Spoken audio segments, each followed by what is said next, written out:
Winning in Formula 1 is one thing. Beating Checo Pérez is another. Everyone's obsessed. Why? Because we are all defending him and all the Hispanic pilots. And since there's no English fanatics, and they are bored to death because nobody pays attention to them in their country, that's why this is happening. Because they are on video, they are lost. It's not true. I wanted it too, so I didn't put my hand there. You told us you were going to do poorly, didn't you? Now we'll see it in the telemetry. What happened? Why? This? No? No, Riz?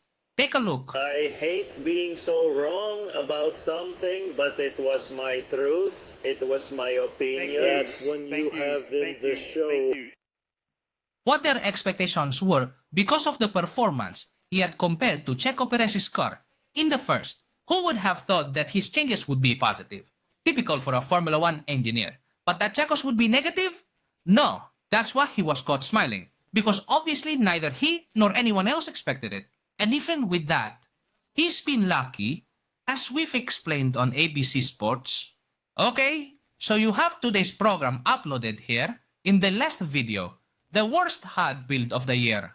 Okay, look here, Martin. Greetings from Veracruz, Mexico. Mari Carmen, always present. Greetings from Venezuela. Our Julio. Okay, here you have the program where we denounce Junpil in the official press and tell the truth. Thanks ABC for letting us. To tell the truth, it's important so that even more people find out. That's Radio de Monterrey. Thank you, right? Let's continue to listen to Lori because he will acknowledge it again. But today the temperatures haven't come out.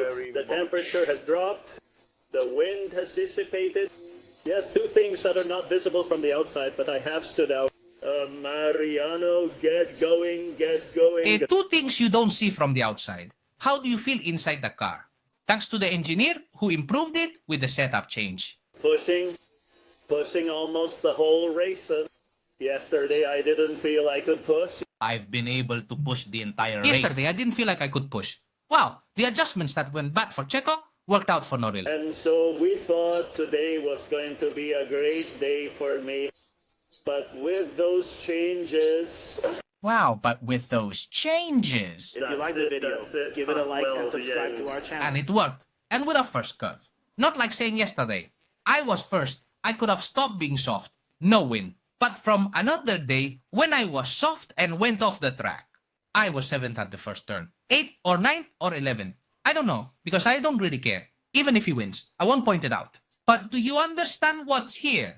I'm not going to continue with the statement. Well, if not... The first thing I said was that I was using his hand to eat for more energy from that point on. Okay, all I've said is that I don't want to hear from Nori anymore. Sorry. That was the key. But it's not the only key. Why? Because the worst part is that Humbeat, damn, data. Check. It's very serious. And look at this. Okay? Checo blames the changes. Look what German Marko says. When all this Verstappen trouble happened, nobody realized. But take a look. We were ahead in the dry section. We found a fault in Max's car. We made small changes which had a positive effect. Oh, wow. It seems Max Verstappen wasn't so comfortable. And the changes by Marx, like those by Norris, like those by all engineers, of all the teams in Formula 1 capable of improving a car, that's why they are Formula 1 engineers, except one in the entire grid, who is named Hugbeer. And obviously with what I'm going to show you. Besides that is Checo asking for Verstappen's data and being denied. Let's go a step further. And start to realize it might be part of the whole Verstappen climb, right? A benchmark germ to look at, oh? I was super worried when Verstappen's error occurred. The tire temperature was poor.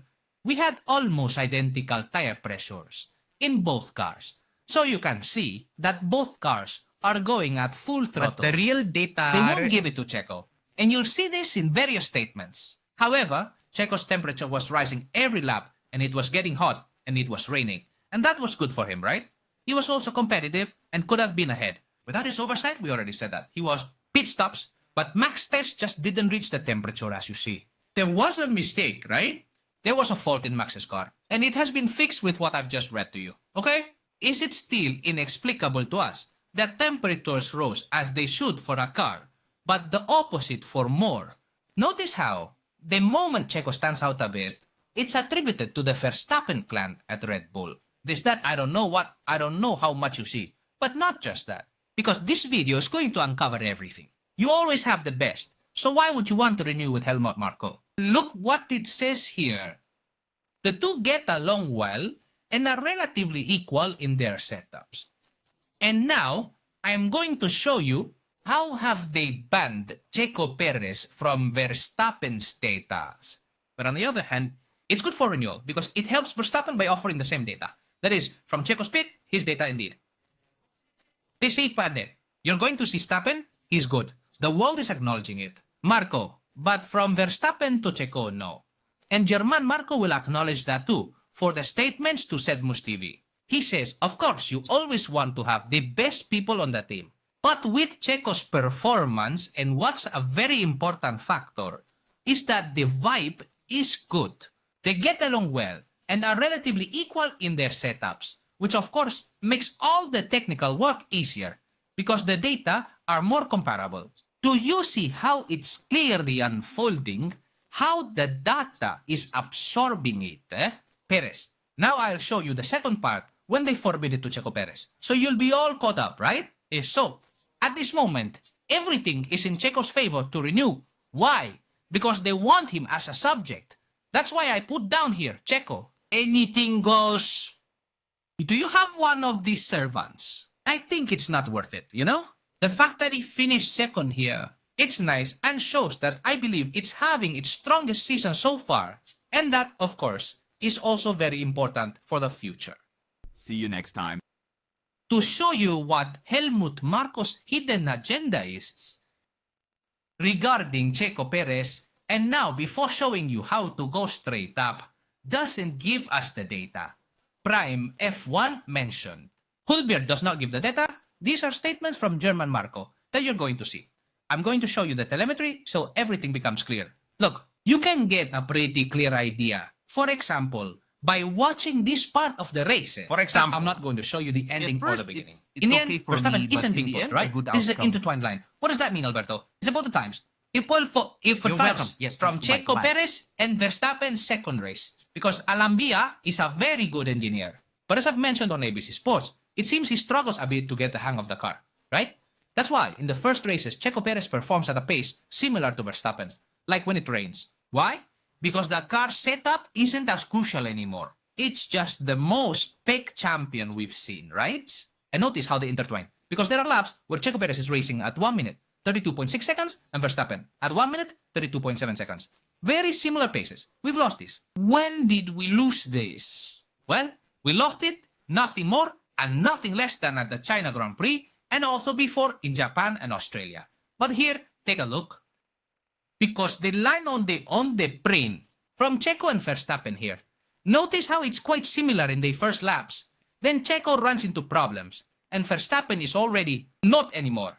And that's why there's more difference. But then when Checo gets rid of the issues, he starts to lap at about the same pace as Verstappen, 4/10 off. What's happening in the race after these changes? I've been explaining to you that engineer Humbier, the hindrance of the checkered and the burble of the clamber stepping. So what happens that suddenly the difference between the checkered and Verstappen pulls ahead so much so that there are laps, even 1 minute and 45 seconds, 1 minute and 41 seconds, 1 minute and 6 seconds, 1 minute and 10 seconds of difference. And you'll say, okay, this with Verstappen is noticeable because he's a better engineer, right? The team complained. Well, we already knew that. But the question is, Stallman or Scottville? Let's remove Verstappen from the equation, okay? Let's remove Verstappen and we'll focus on Perez and Norris, which will be a much more interesting data point to analyze, right? So look, if we go to what it is, we see a heavy rhythm, right? Interlace. What do you mean? And the intertwining, that more or less, one sets a faster lap, then the other sets it. More or less, they have a similar pace. How long, Alberto? Well, here's where tire degradation ends. And here it's clear. Actually, Checo Pérez starts rolling around more. Half a second per lap faster than Norris. What happens? The degradation of a car obviously depends on how good the car is. But it also depends on how you set it up. Let me explain. If roughly you put a garbage bag in front of the wheels and you create more friction, which will directly cause the car to wear out more tires. Because it's not properly set up. Like if they misalign the camber and the wheels are like this, obviously that will create a stronger friction with the ground and will cause the car to wear out more. That is, indeed, a poorly set up car can make one car wear out more than another. Meaning Checo Perez's car might wear out more than Verstappen's. Up to this point here, Checo Pérez had the car set up more or less like this. It wasn't so noticeable with Verstappen because they hadn't made the bigger changes yet. We can see the difference, that Checo's car degrades much less than the others. But now, we're heading to the race after Norris made his ghost changes. Knock. With affection always, eh? But the engineers changes, and Checo made them worse. And as I've explained, it doesn't shoot well, as both have admitted in the press conference. What do we find there? We find a Lando Norris that can even roll 7/10 faster than Checo Pérez per lap. This is a joke. 6 to 7/10. Then he slowed down. Notice he slowed down because of the pace. It doesn't skyrocket. As happened in the sprint session, they even controlled the degradation.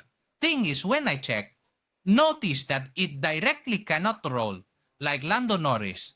We cannot take multiple accounts. 39.8, 39.4. Here you are losing half a second. So, we see how both cars change setup. And Checo Pérez is already in a Red Bull. That's why I say, Checo, at what cost do we have to renew?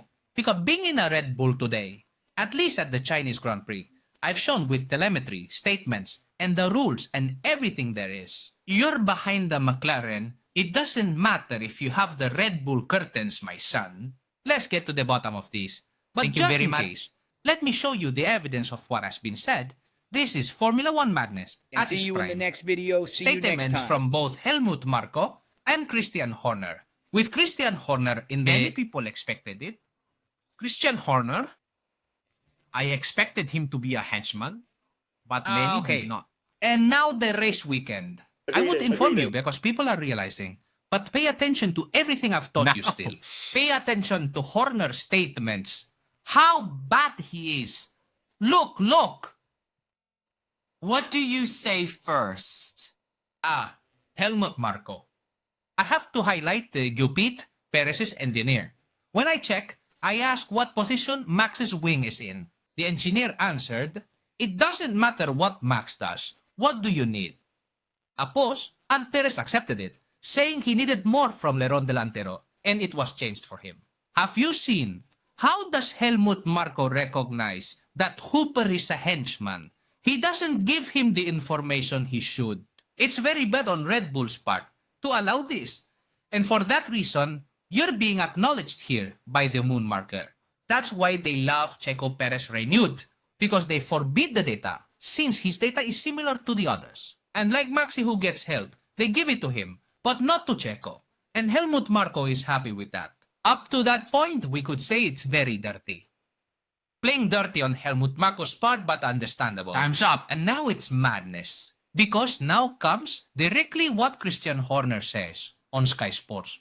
The great engineering support around him, that is, from the team director's side. And Father Christian. Also highlighted earlier, for F1, the great engineering support around the Mexican after the first results of this season. Checo is an important part of the team.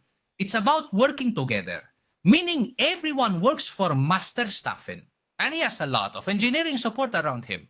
Of course, that must have been clear from what I Click on asked the you, video, right? How cynical, how mean, how Christian Jorne has been caught out for weeks. The team is doing a great job. He's slow and feels comfortable, like they're tricking Checo. How are they deceiving him? And thank you to all the Hepatomanics, we're growing. Now there are 46,000. Thanks for the support. Video with that. Like, because we don't ask for likes. But I've realized, we don't thank. And we have to thank them. Because likes really help people find content as positively valuable as this. So you see how this weekend, this is a picture from this weekend, they just missed giving each other a little kiss. This is the Verstappen clan together again. And part of the Verstappen clan is Christian Horner. And what we didn't expect was for Hubert to be one of them. And look how happy, right? Mark Verstappen P1 and P2 in China with his little buddy there. On the plane. how happy everyone is. Well, notice that everyone's happy except who? Except Checo. I'm not going to keep quiet about this, friends. And I know you won't either. So I thank you in advance. The like you're going to give to this video, the comment you're going to make, making people see. What do you think about this topic? And when you share it on Twitter, Instagram, TikTok, I see it when you share. Thanks a lot because that helps Raiders Intel. It's Checo Pérez. Thanks to the Sports Fanatics Community Defense of Hispanic Formula 1 drivers, arrives in Madrid. People, friends, I think that's enough. Videos here prove the truth, and the truth must help Sergio Perez. Checo, someday karma will change, and everything will benefit us more. Don't worry, we continue to dismantle the plan